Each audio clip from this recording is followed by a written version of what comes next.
আপনার শিশুর সুন্নতে খাতনা নিয়ে ভাবছে? অজ্ঞান করলে অথবা ঘুম পাড়ালে জ্ঞান ফিরবে না, দুশ্চিন্তায় আছে?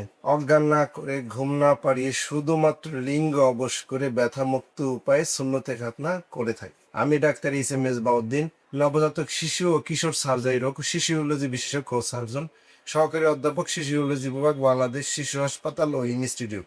আমরা শিশুদের সুন্নতে খাতনা দুটি উপায়ে করে থাকি। প্রথমত, বাচ্চাকে ঘুম পাড়িয়ে বা অজ্ঞান করে, লিঙ্গ অবশ করে অজ্ঞান ডাক্তারের উপস্থিতিতে আমরা করে থাকি। এটা একটা ভালো পদ্ধতি, কিন্তু যেহেতু অজ্ঞান জড়িত বিভিন্ন জটিলতার কারণে মা বাবারা আজকের দিনে বা এই সময় এটা বেশি পছন্দ করে না।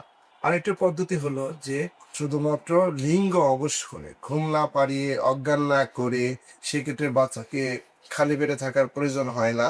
যেহেতু এখানে ঘুম পাড়ানো লাগে না, অজ্ঞান করা লাগে না, তাই এটি একটি নিরাপদ পদ্ধতি। অজ্ঞান না করলেও ব্যথামুক্ত উপায়ে করা যায়, বাচ্চা ব্যথা পায় না, এবং এটি একটি নিরাপদ পদ্ধতি হওয়ার কারণে এখন অনেক বাবা মাই এই পদ্ধতিতে সুন্নতে খাতনার প্রতি দিন দিন আগ্রহ বাড়তেছে।